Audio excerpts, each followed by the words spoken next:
اللہ رب العزت جل مجد الکریم کا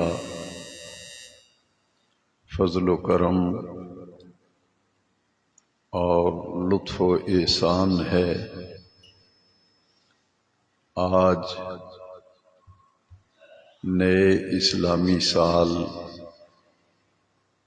1445 ہجری کے پہلے جمعہ مبارکہ میں ہمیں حاضری کی سعادت نصیب ہو رہی ہے۔ اسلامی سال کے پہلے مہینے محرم الحرام کا بھی یہ پہلا جمعہ مبارکہ ہے۔ اللہ رب العزت اس نئے اسلامی سال کو پوری دنیا کے مسلمانوں کے لیے امن و سلامتی، خیر و عافیت اور غلبہ دین حق کا سال بنائے اور پوری امت مسلمہ کو متحد فرمائے۔ اسلامی سال کی ابتدا آغاز محرم الحرام شریف سے ہے اور اسلامی سال سن ہجری کا آخری مہینہ ذی الحج ہے۔ ماہ ذی الحج کے آخر میں سیدنا عثمان غنی ذی النورین رضی اللہ تعالیٰ عنہ کی شہادت ہے اور ذی الحجہ کی 10 تاریخ کو وادی منی میں حضرت سیدنا ابراہیم خلیل اللہ علیہ السلام نے حضرت اسماعیل علیہ السلام کی قربانی پیش کی۔ اسلامی سال کے آخری مہینے کی 10 تاریخ کو بھی منی میں عظیم قربانی پیش کی گئی اور اسلامی سال کے پہلے مہینے محرم الحرام کی بھی 10 تاریخ کو کوفہ کے قریب نینوا کے میدان میں خانوادہ نبوت، خاندان رسالت، اہل بیت اطہار نے قربانیوں کی لازوال اور بے مثال عظیم النظیر تاریخ رقم کی۔ اسلامی سال کے آخر میں بھی قربانی ہے اور اسلامی سال کے آغاز میں بھی قربانی ہے۔ محرم الحرام کی پہلی تاریخ دنیا اسلام کی مایہ ناز ہستی، شخصیت، جن کو اللہ کریم کے پیارے محبوب صلی اللہ علیہ وسلم نے اپنے رب سے مانگ کے لیا تھا، اس عظیم شخصیت اور ہستی حضرت عمر فاروق اعظم رضی اللہ تعالیٰ عنہ کی شہادت ہے۔ ابتدا میں بھی سن ہجری کے آغاز میں بھی قربانی ہے اور آخر میں بھی قربانی ہے۔ اس سے ایک پیغام ملتا ہے، ایک درس ملتا ہے کہ مسلمان کی پوری زندگی یہ قربانیوں سے عبارت ہے، یہ قربانیوں سے عبارت ہے، کیونکہ ہمیشہ وہ قومیں ترقی پاتی ہیں، ان قوموں کو عروج حاصل ہوتا ہے، دنیا میں وہ قومیں زندہ رہتی ہیں، ان کو عروج ملتا ہے، ان کو کمال ملتا ہے جن قوموں کے اندر ایثار کا جذبہ بھی ہو اور قربانی کا جذبہ بھی ہو۔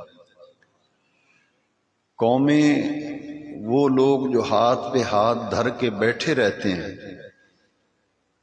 اور ان کے اندر نہ ایثار کا جذبہ ہوتا ہے اور نہ ان کے اندر قربانی کا جذبہ ہوتا ہے، ایسے لوگوں کو سہل پسند کہا جاتا ہے۔ سہل پسند، آرام طلب۔ تو قومیں سہل پسندی سے نہیں بنتی، قومیں ہمیشہ ایثار اور قربانی سے بنتی ہیں۔ ایثار کا معنی، مطلب اور مفہوم یہ ہے کہ حق تو آدمی کا اپنا ہو، حق اس کا اپنا ہو، لیکن وہ اپنے مسلمان بھائی کے لیے، اپنے قریبی کے لیے وہ اپنا حق چھوڑ دے اور اپنے بھائی کو اپنا حق دے دے، اپنے حق سے دستبردار ہو جائے اور اپنے بھائی کے لیے وہ ایثار کرے، اپنا حق چھوڑ کر اپنے بھائی کو دے دے، اسے کہتے ہیں ایثار۔ اور قربانی کا مطلب یہ ہے، ہمارے دین میں قربانی کا جو تصور ہے وہ یہ ہے کہ اللہ کی رضا کے لیے اور اس کی خوشنودی کے لیے مال اگر خرچ کرنا پڑے تو قرب الہی پانے کے لیے بندہ مال خرچ کرے۔ اگر اللہ کا قرب پانے کے لیے وطن چھوڑنا پڑے تو وطن چھوڑ دے۔ جس نے مال اللہ کی رضا کے لیے خرچ کیا یہ مالی قربانی ہے، جس نے وطن اللہ کی رضا کے لیے چھوڑا وہ اپنے وطن کو قربان کر رہا، چھوڑ رہا ہے، حالانکہ وہیں وہ پیدا ہوا، اس کا آبائی وطن بھی ہے، مگر وہ چھوڑ رہا ہے، قربانی دے رہا ہے اور چھوڑ کے جا رہا ہے۔ ہجرت کو دیکھیں نا آپ، تو ہجرت میں یہی تصور ہے۔ صحابہ کرام نے مکہ مکرمہ سے مدینہ منورہ ہجرت کی۔ پہلی ہجرت جو ہوئی تھی وہ ہجرت حبشہ تھی۔ صحابہ کرام مکہ شریف چھوڑ کر حبشے میں جا کے آباد ہو گئے۔ جو ہجرت حبشہ کرنے والے ہیں ان میں ایک نمایاں نام سیدنا عثمان غنی کا ہے رضی اللہ۔ اس وقت ان کے نکاح میں رسول کریم صلی اللہ علیہ وسلم کی صاحبزادی حضرت رقیہ تھی، تو حضرت رقیہ نے بھی ہجرت کی، ہجرت حبشہ۔ حضرت عثمان نے بھی ہجرت کی، 2 مرتبہ ہجرت کی تھی حضرت عثمان نے، ذی الحجرتین، ایک ہجرت حبشہ اور ایک ہجرت مدینہ منورہ۔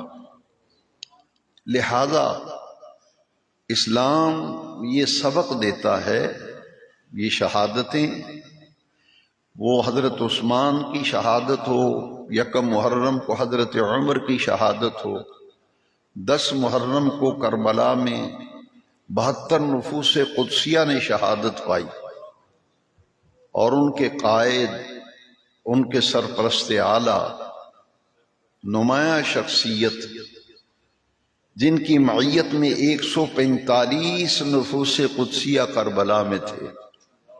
یہ نقطہ ذہن میں رکھیں، حضور کے خاندان کا لشکر، اہل بیت کا جو لشکر کربلا میں گیا تھا، ان کی کل تعداد کتنی تھی؟ 145، جن کے مقابلے میں 10,000 کا لشکر آیا تھا یزید کا، اور ان میں سے 72 نفوس قدسیہ تو جامع شہادت نوش کر گئے، اور جو بچے تھے ایک ہی شخصیت تھی، سیدنا امام زین العابدین، جو حضرت امام حسین کے شہزادے ہیں، لخت جگر ہیں۔ مردوں میں صرف وہ بچے تھے زندہ، باقی سب خواتین تھیں، مخدرات عصمت، اہل بیت اطہار کی مقدس بیویاں تھیں، خواتین تھیں جو زندہ بچ گئی تھیں۔ باقی تو 72 افراد جو ہیں وہ کربلا میں قربانی دیتے ہیں۔ کس بات کی قربانی؟ اپنی جان کی قربانی دے دی۔ تو اسلام یہی کہتا ہے کہ مسلمان کی پوری زندگی قربانی سے عبارت ہے، ایثار سے عبارت ہے۔ اسے ہمہ وقت قربانی دینے کے لیے تیار رہنا چاہیے، اور قربانی دینے سے بندے کو اللہ کا قرب حاصل ہوتا ہے، قرب الہی ملتا ہے۔ لہذا 10 محرم کی شہادت کربلا جب سے کائنات بنی ہے اور جب تک کائنات رہے گی، انفرادی مقام ہے حضرت سیدنا امام حسین رضی اللہ تعالیٰ عنہ کا، کہ ایک ظالمانہ، جابرانہ، فاسقانہ، آمرانہ حکمران کے سامنے ڈٹ گئے تھے حضرت امام حسین رضی اللہ، اور آپ نے صبر، استقامت، استقلال، جرأت، بہادری اور استقامت کا پیکر بن کر ڈٹ کر مقابلہ کیا، سرنڈر نہیں کیا، جھکے نہیں، بات القوت کے سامنے نہیں جھکے۔ کربلا کی تاریخ گواہ ہے، شہادت کربلا کا وہ پہلو جو امت کی نظروں سے اوجھل ہے، اسے یاد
نانا جان کے دین کو قائم کر دیں، اپنے دین کو بچا لیں، نظام خلافت کو بچا لیں۔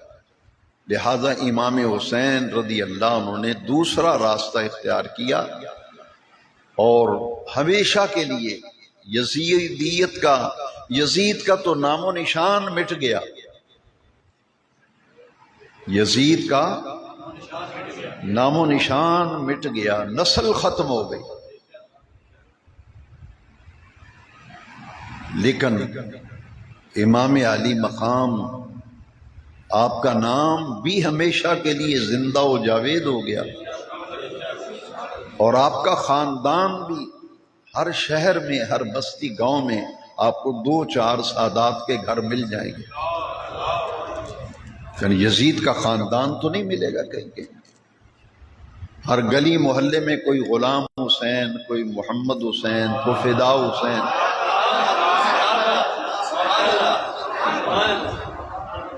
کئی لوگ آپ کو مل جائیں گے جن کے نام کے ساتھ، اضافت کے ساتھ حسین آتا ہے۔ تو یہ 2 کردار تھے کربلا، اور اس تاریخ اسلام کے عظیم سانحہ کے بارے میں بڑے دکھ کی بات ہے، اور بڑی دل کو تکلیف ہوتی ہے، اور روح کے اعتبار سے بڑا رنج ہوتا ہے، بڑی تکلیف ہوتی ہے، ازردہ ہوتا ہے آدمی، کہ ان عظیم ہستیوں کے بارے میں معاذ اللہ لوگوں کے ذہنوں میں غلط فہمیاں ڈالی جائیں، اور سرعام لوگ اب یہ کہنے لگے یہ تو اقتدار کی جنگ تھی، امام حسین تو اقتدار کے لیے گئے تھے، یہ دو خاندانوں کی لڑائی تھی، دو شہزادوں کی جنگ تھی معاذ اللہ۔ لیکن یہ بات یاد رکھیے کہ حضرت سیدنا امام حسین رضی اللہ تعالیٰ عنہ، میں کسی اور بیان میں جمعے میں یہ عرض کروں گا، آج جو کربلا شریف کے حوالے سے کچھ باتیں ہیں ان کا جاننا ضروری ہے کہ ایسی روایات موجود ہیں کثرت کے ساتھ، ایسی احادیث ایسی روایات موجود ہیں جن کا میں اپنے موقع پہ بیان کروں گا کہ نبی کریم علیہ السلام نے امام حسین رضی اللہ تعالیٰ کی شہادت کی خبر بھی دی تھی، اطلاع بھی دی تھی، اعلان بھی کیا تھا، اور ان کے شہید ہونے کا صحابہ کے بڑے مجمع میں حضور نے اظہار بھی فرمایا تھا، جس کے نتیجے میں اکثر صحابہ کرام اہل بیت اطہار یہ جانتے تھے، ان کے علم میں تھا کہ حق اور باطل کا ایک ایسا مارکہ ہوگا جس میں نواسہ رسول، نواسہ سید الابرار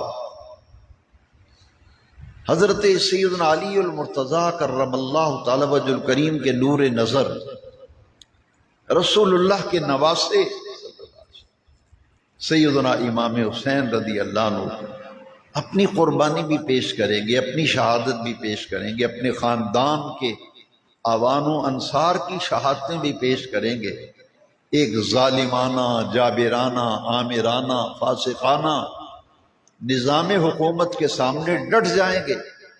اگر آپ امام علی مقام یہ قربانی نہ دیتے، یزید کے مقابلے میں نہ ڈٹتے، تو یقین جانیے آج نہ یہ مسجدیں ہوتی، نہ یہ اذانیں ہوتی، نہ یہ جمعہ ہوتا، کیونکہ یزید اس کردار کا نام ہے جس نے ملوکیت کو قائم کیا تھا، بادشاہت کو قائم کیا تھا، خلافت علی منہاج نبوت، جو 5 شخصیات کے دور خلافت میں آپ دیکھیں تو ان کی خلافت علی منہاج نبوت تھی۔ اسی لیے نبی کریم علیہ السلام نے فرمایا کہ میرے بعد خلافت 30 برس رہے گی اور اس کے بعد ملوکیت آ جائے گی، بادشاہت آ جائے گی۔ تو پہلے خلیفہ راشد سیدنا ابو بکر صدیق رضی اللہ عنہ، دوسرے خلیفہ راشد سیدنا عمر فاروق اعظم رضی اللہ عنہ، تیسرے خلیفہ راشد سیدنا عثمان غنی ذی النورین، چوتھے خلیفہ راشد سیدنا علی المرتضیٰ کرم اللہ تعالی وجہ الکریم، 5ویں خلیفہ راشد سیدنا امام حسن مجتبی رضی اللہ تعالی، حضرت صدیق اکبر اور مولا علی کرم اللہ تعالی وجہ الکریم، آپ کی خلافت علی منہاج نبوت۔ سیدنا امام حسن مجتبی کو تو بہت تھوڑا وقت ملا، 6 مہینے خلیفہ رہے، صرف 6 مہینے۔ ان کی خلافت بھی خلافت علی منہاج نبوت ہے۔ اس کے بعد پھر ملوکیت شروع ہو گئی۔ سن 60 ہجری، جب سن 60 ہجری آیا تو یزید بدنہاد اقتدار پہ قابض ہو گیا۔ جب اقتدار پہ قابض ہو گیا تو اس نے پہلا کام جو کیا تھا، جو لوگ معاذ اللہ یزید کو جنتی کہتے ہیں، اسے امیر المومنین کہتے ہیں معاذ اللہ، اور امام حسین کے مقابلے میں لا کے کھڑا کرتے ہیں، یہ بات اچھی طرح سے سمجھ لیں کہ پہلے آتے ہی اس نے پہلا کام یہ کیا تھا کہ نماز کی پابندی ختم، نماز کی پابندی ختم۔ دوسرا، اس کے دور خلافت میں شراب کے دور چلتے تھے، سرعام لوگ شراب پیتے تھے، قمار بازی یعنی جوا، یہ سرعام لوگ جوا خانہ کھل گئے تھے ہر شہر میں، ہر جگہ۔ بے حیائی، اوریانی، فحاشی اس کے دور میں عام ہو گئی، اور جس شہر جس بستی میں دیکھتے تھے فسق و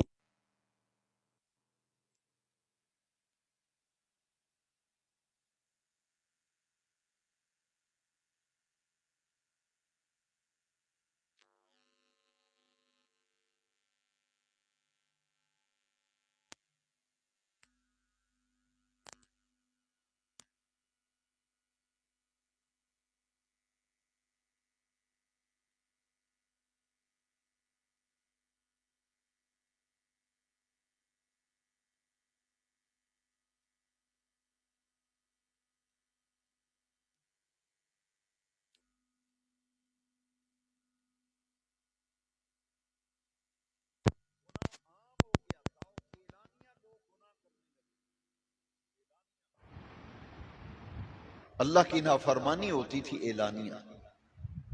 اب اس میں یہ ضروری تھا کہ امام عالی مقام نے یہ دیکھا کہ قیامت کے دن جب اللہ کریم کی بارگاہ میں پوچھا گیا کہ حسین تم موجود تھے، اور تمہاری موجودگی میں تمہارے نانا جان کی شریعت مطہرہ کا مذاق اڑایا گیا، ان کے دین کی دھجیاں اڑائی گئی، بغاوت کی گئی، تو تم نے اس میں اپنا کردار کیوں نہیں ادا کیا؟ یہ نبی کریم علیہ السلام کی حدیث ہے، من رعا منکم منکرا، یہ کربلا کا سارا مارکا اس حدیث کی روشنی میں سمجھیے۔ کہتے ہیں کہ امام حسین کیوں نکلے تھے؟ یزید تو حکمران تھا، انہوں نے کیوں بغاوت کی تھی؟ تو یہ حدیث شریف سن لیں، سارے شکوک و شبہات دور ہو جائے۔ من رعا منکم منکرا فلیغیرہ بیدہ، جب تم کہیں برائی ہوتے ہوئے دیکھو، اعلانیہ برائی ہو رہی ہے، اعلانیہ گناہ ہو رہا ہے، تو ہمارا دین ہمیں یہ کہتا ہے کہ اگر تمہارے پاس طاقت ہے، تمہارے پاس قوت ہے، تو پوری طاقت پوری قوت کے ساتھ اس برائی کو جڑ سے اکھاڑ کر پھینک دو، اس کا خاتمہ کرو۔ اور اگر تم برائی ختم کرنے، برائی سے روکنے کی طاقت نہیں رکھتے، فَبِلِسَانِهِ، تو پھر اپنی زبان سے اس کو سمجھاؤ۔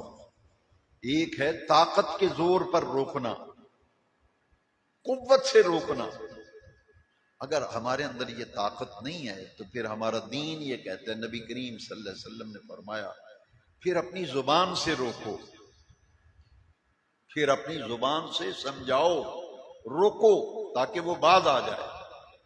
لیکن اگر نہ برائی کو روکنے کی طاقت ہے، نہ قوت ہے، ماحول ایسا ہے، حالات ایسے ہیں کہ اگر آپ زبان سے روکیں گے تو خرابیاں پیدا ہوں گی، گڑبڑ ہو جائے گی، تو پھر ہمارا دین یہ کہتا ہے کہ پھر دل کے اندر برائی کو برائی جانو۔ نہ طاقت سے روک سکتے ہیں، نہ زبان سے کچھ کہہ سکتے ہیں۔ آج ہمارا معاشرہ جو ہے، جس میں آپ رہ رہے ہیں اور میں رہ رہا ہوں، آج ایسے حالات پیدا ہو گئے، الا ماشاء اللہ، اگر کوئی گھر بچا ہوا ہو تو یہ ذالک فضل اللہ یؤتیہ من یشاء، وہ گھرانہ اللہ کا شکر کرے، اس گھر میں رہنے والے اللہ کا شکر کرے۔ لیکن اکثر و بیشتر ہمارا یہ حال ہے کہ ہم اپنی بیوی، اپنی بیٹیوں، بیٹوں کو نہ طاقت سے روک سکتے ہیں، نہ زبان سے کہہ سکتے ہیں۔ اب یہ وقت آ گیا کہ دل کے اندر تو برائی کو برائی جانے، دل کے اندر بدی کو بدی جانے، لیکن یہ جو آخری بات ہے نا، ایک ہے طاقت سے روکنا، ایک ہے زبان سے روکنا، اور ایک ہے دل میں برائی کو برائی جاننا۔ بس یہ درجہ ذرا غور سے توجہ کر کے اس حدیث کو سنیں، مسلم شریف کی یہ حدیث ہے۔ یہ آخری درجہ جو ہے نا، نہ طاقت سے روک سکتے ہیں، نہ زبان سے، لیکن دل سے برائی کو برائی سمجھیں کہ یہ برا کام ہو رہا ہے، غلط ہو رہا ہے۔ حضور نے فرمایا ذالک اضعف الایمان، یہ ایمان کا کمزور ترین درجہ ہے، یہ ایمان کا کمزور ترین درجہ ہے کہ نہ طاقت سے ہم بچوں کو روک سکتے ہیں، نہ بیوی کو، نہ بیٹیوں کو، نہ معاشرے گلی محلے میں گند ہو، نہ طاقت سے روک سکتے ہیں۔ زبان سے کہیں تو لڑائی ہوتی ہے، فساد مچتا ہے، خرابیاں پیدا ہوتی ہیں، گھر میں جھگڑا ہوتا ہے۔ لہذا پھر کیا کرتا ہے بندہ کہ وہ دل میں برائی کو برائی سمجھے، لیکن حضور نے فرمایا یہ ذالک اضعف الایمان، یہ ایمان کا کمزور ترین درجہ۔ اب اس حدیث کو سننے کے بعد واقع کربلا، اس پر غور کرنے کی ضرورت ہے۔ ہر سال محرم شریف آتا ہے، ہم ان حقائق کو کبھی سوچتے نہیں کہ اتنا بڑا سانحہ، اتنا بڑا سانحہ کہ خاندان، اور خاندان بھی وہ پوری دنیا میں تمام خاندانوں سے، تمام قبیلوں سے سب سے افضل قبیلہ وہ رسول اللہ کا گھرانہ، نسب کے اعتبار سے عالی نسب، شخصیت سیدنا امام حسین رضی اللہ۔ اتنی بڑی بات کہ اپنی خاندان کے چھوٹے چھوٹے بچے، دیکھیے 6 ماہ عمر ہے، 6 ماہ عمر ہے حضرت علی اصغر، وہ تو 6 ماہ عمر تھے۔ سیدنا علی اکبر کی عمر مبارک 18 برس۔ اب یہ نوخیز کلیاں سیدہ زینب سلام اللہ علیہ، ان کے بالکل 2 ننھے ننھے چھوٹے چھوٹے پھول تھے، ایک شہزادے کا نام عون تھا اور ایک شہزادے کا نام محمد تھا، یہ بھی کربلا کے شہداء۔ چھوٹے چھوٹے بچے قربانی، ذرا غور کیجئے، پھر سوچنا پڑے گا اتنی بڑی قربانیاں کس کاز کے لیے، کس مقصد کے لیے قربانیاں دی گئیں۔ اگر کہتے ہیں کہ حسین خاموش ہو جاتے، آرام سے گھر بیٹھتے، آپ اندازہ کریں، حدیث شریف سے معلوم ہوا کہ یہ کمزور ترین درجہ ہے ایمان کا، یہ ایمان کا، اور تو مولا علی کے نور نظر ہوں، لخت جگر ہوں، کیا اپنے ایمان کی طرح ان کا ایمان سمجھ رہا ہے؟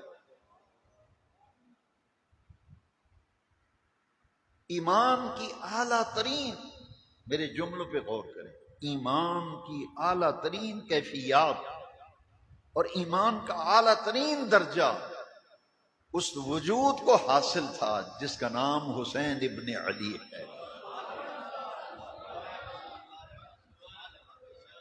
لہذا میں پوری ذمہ داری سے کہہ رہا ہوں، علی وجہ البصیرت کہہ رہا ہوں، اور قرآن و حدیث کا دامن تھام کے کہہ رہا ہوں، رب کعبہ کی قسم ہے، کعبے کے رب کی قسم ہے، میرے امام حسین یزید کے مقابلے میں آئے، جو مارکہ کربلا، سانحہ کربلا، حادثہ کربلا پیش آیا، ایک طرف ایمان تھا، ایک طرف ایمان تھا، ایک طرف فسق و فجور تھا، ایک طرف ایمان، ایک طرف فسق و فجور، ایک طرف ایمان، دوسری طرف ظالمانہ، آمرانہ، فاسقانہ، فاجرانہ نظام حکومت تھا۔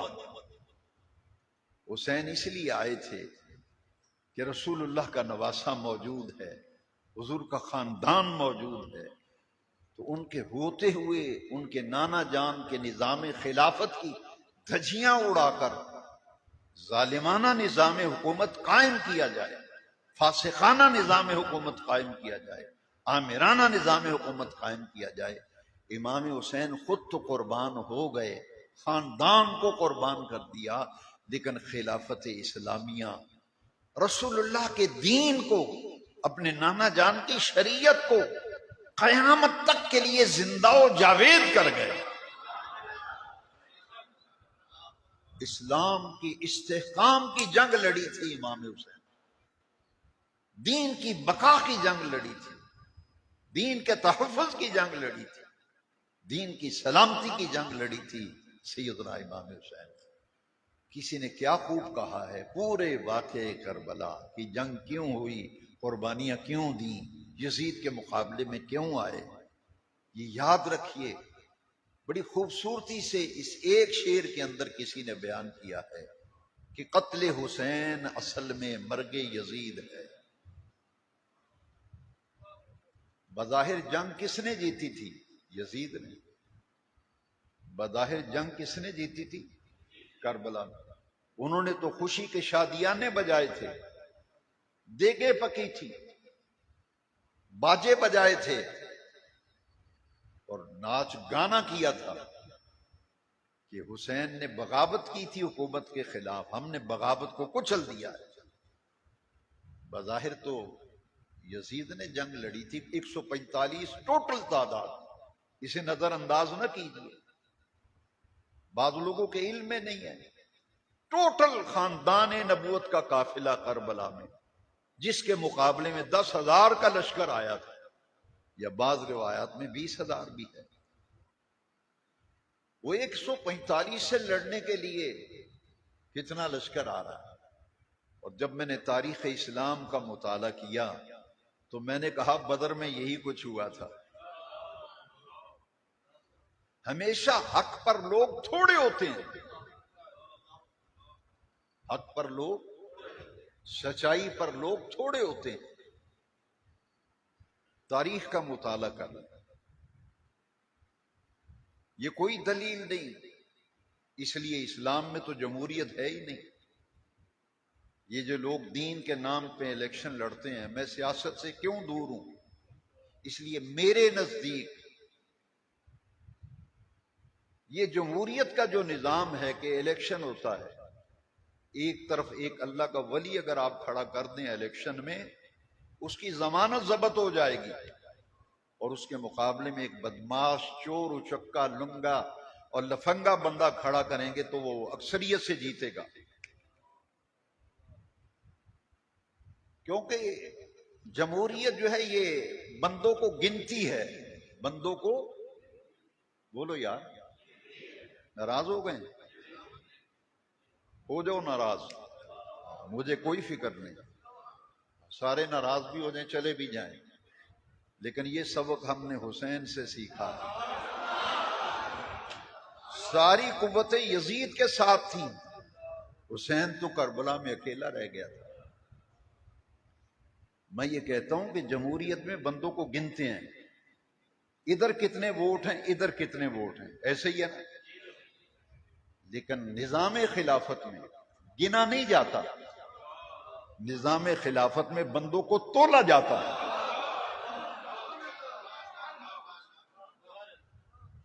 بندوں کو،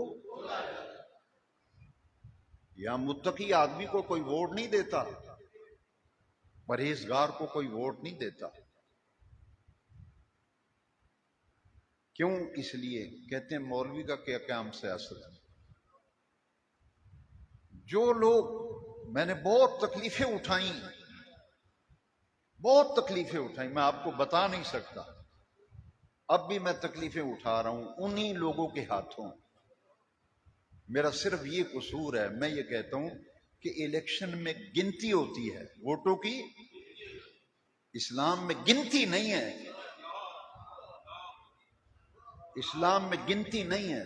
اسلام یہ کہتا ہے خلیفہ وہ ہوگا ان اکرمکم عند اللہ اتقاکم،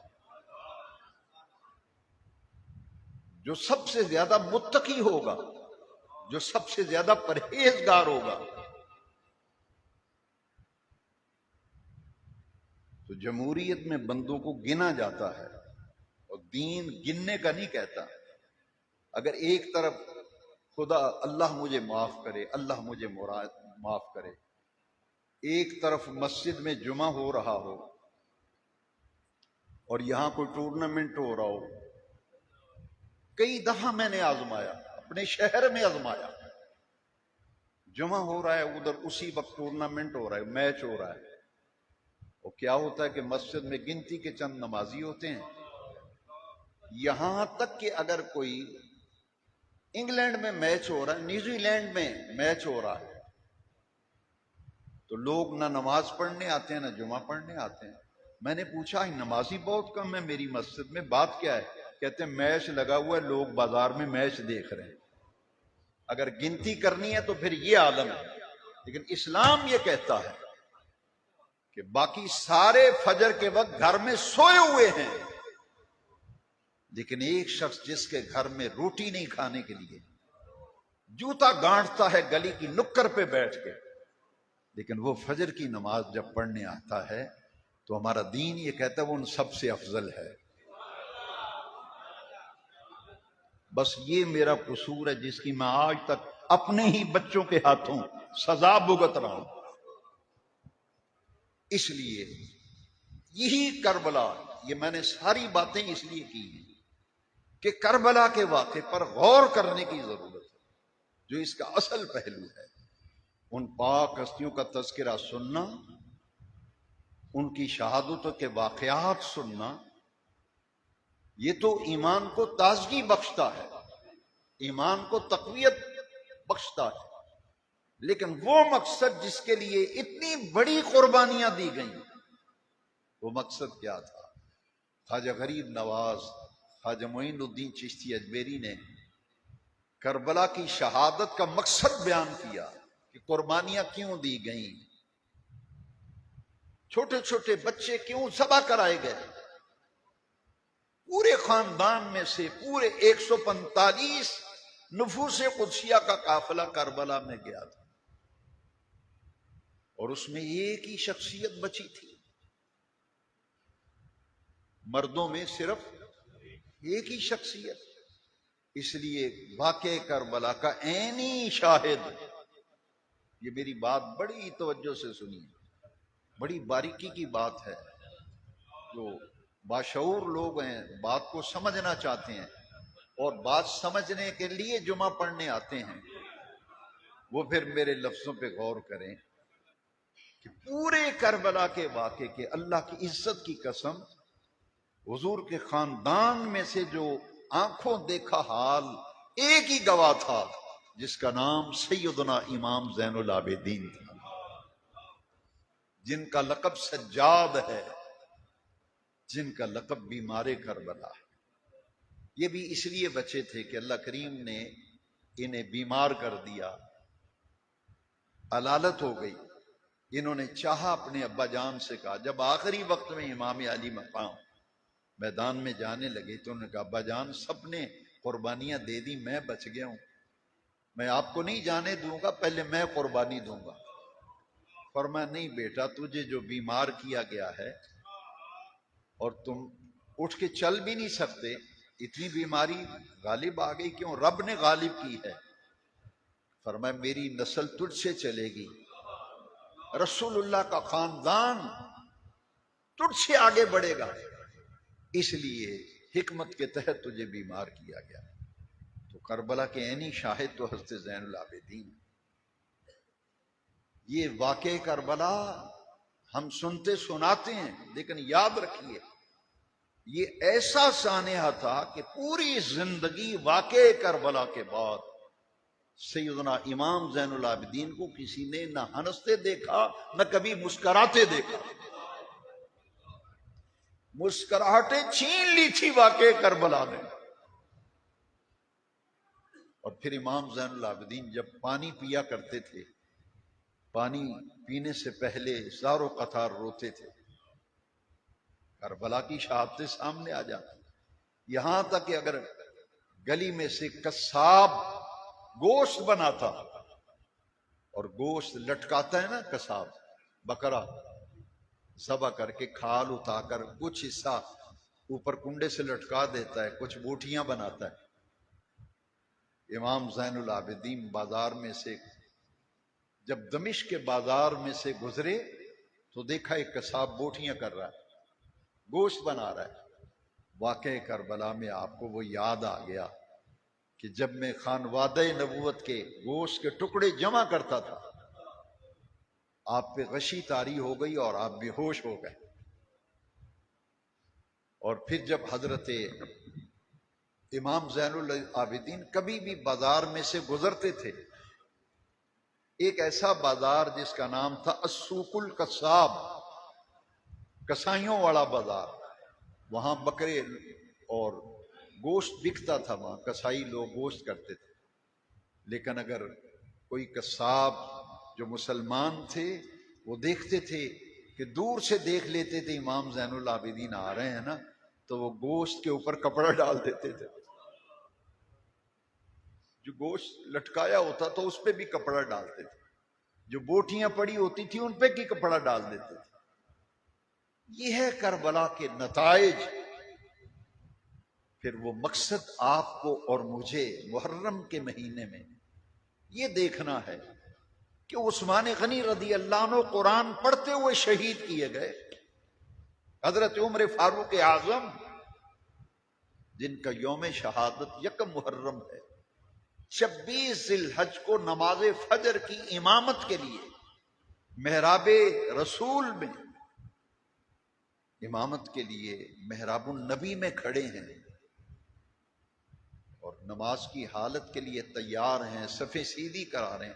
قاتلانہ حملہ ہوتا ہے، خود کش قاتلانہ حملہ، کیونکہ قاتل نے اپنے آپ کو قتل کر لیا تو مسجد میں اپنے آپ کو خنجر مار لیا، خودکشی کر لی تھی حضرت عمر فاروق کے قاتل. حضرت مولا علی کرم اللہ تعالی وجہ کریم جن کی شہادت 21 رمضان المبارک کو، آپ جانتے ہیں کہ مولا علی شہید ہوئے تھے مسجد میں، کوفے کی جامع مسجد میں. اور کس کام کے لیے آ رہے تھے؟ نماز کے لیے. تو میں اور آپ سوچیں ذرا، اپنے گریبان میں جھانک کے دیکھیں.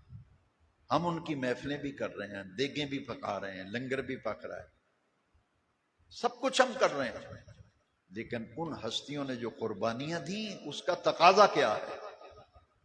وہ تو قرآن پڑھتے ہوئے شہید کیے گئے.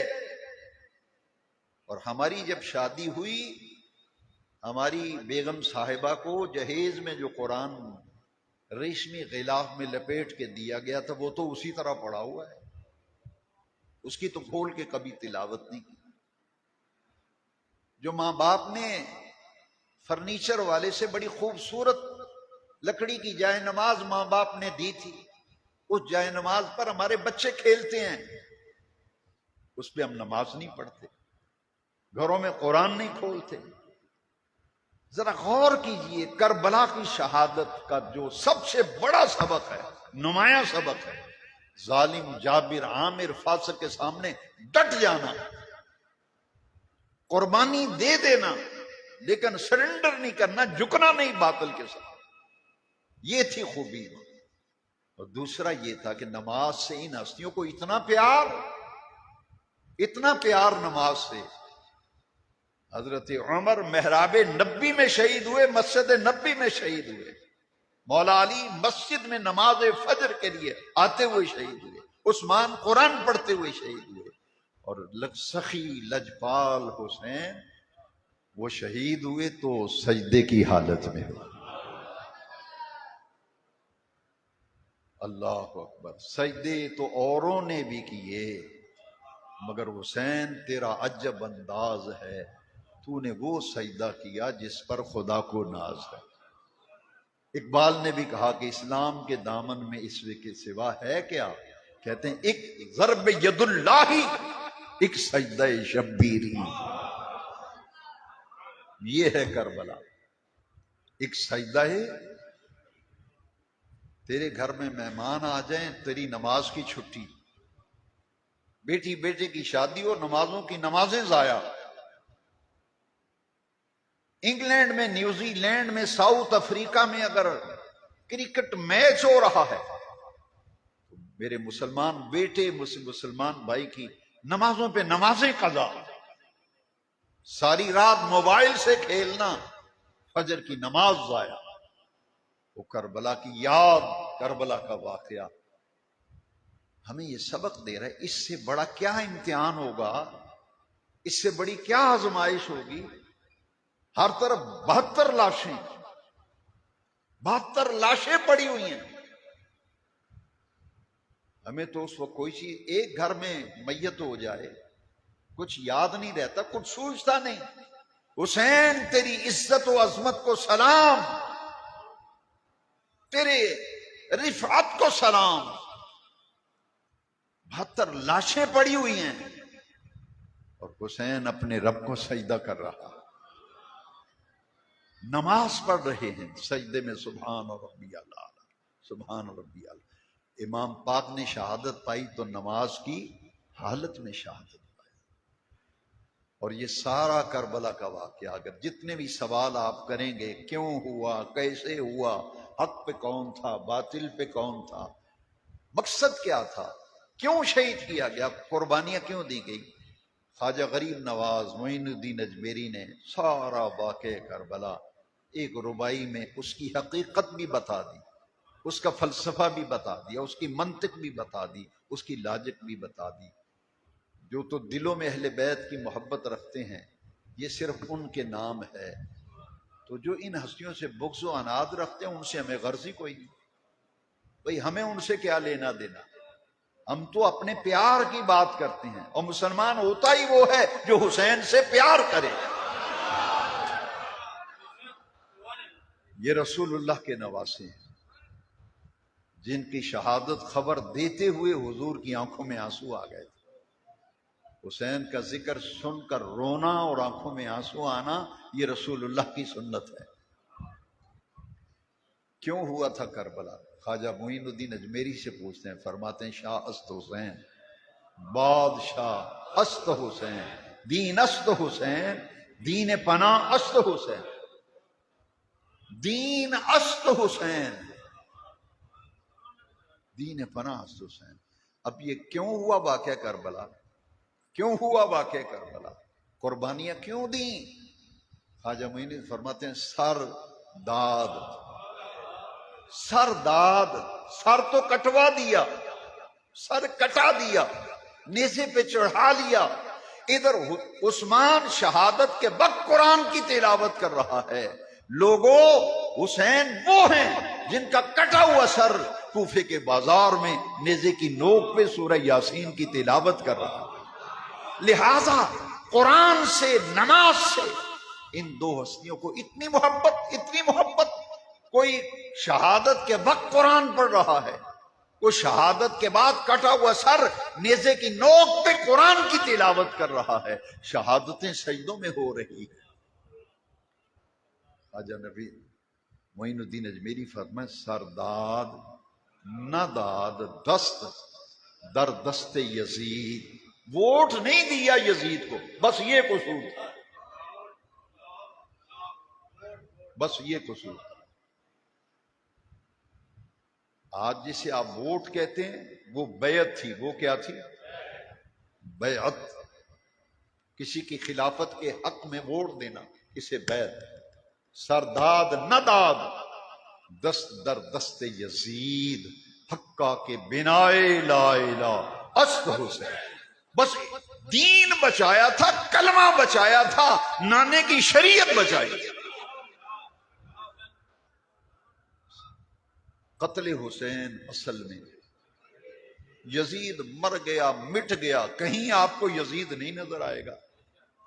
دیکھا بندہ جس کا نام یزید ہو، لیکن کتنے لوگ دیکھیں محمد حسین، ملازم حسین، نیاز حسین، فقیر حسین، فدا حسین، نثار حسین، علی حسین، او گلی گلی حسین کے غلام ہیں۔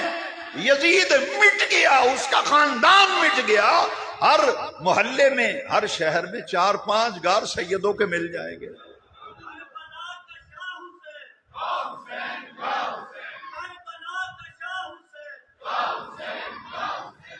اللہ رب العزت محرم شریف کا مہینہ ہے، اس میں کثرت سے نمازیں پڑھیں، رسول اللہ کی گنبد خضرا شریف میں خوش ہوں گے، عرش والا رب خوش ہوگا۔ میرے پیاروں کی شہادتوں کے دن ہیں، کوئی نماز میں شہید ہو رہا ہے، کوئی قرآن پڑھتے ہوئے شہید ہو رہا ہے۔ لہٰذا ان دنوں میں اگر پہلے نمازوں کی پابندی نہیں کرتے، ایسی پابندی کرو، ایسی پابندی کرو مدینے والا بھی خوش ہو جائے، مدینے والے کا رب بھی خوش ہو جائے، کربلائے معلی میں سخی حسین پاک خوش ہو جائیں، نجف اشرف میں مولا علی خوش ہو جائیں۔ اور وہ کہیں کہ مجھے ماننے والے، میرا نام جپنے والے نمازوں کی پابندی کر رہے ہیں، ایسی نمازیں پڑھو پھر پکے نمازی بن جاؤ۔ ایسا نشہ چڑھ جائے نماز کا، پھر اس وقت تک چین نہ آئے جب تک نماز نہ پڑھ لے۔ قرآن ایسے پڑھو کہ چسکا پڑ جائے، اور جب تک قرآن نہ پڑھنے رات کو نیند نہ آئے۔ اللہ مجھے اور آپ کو عمل کی توفیق دے۔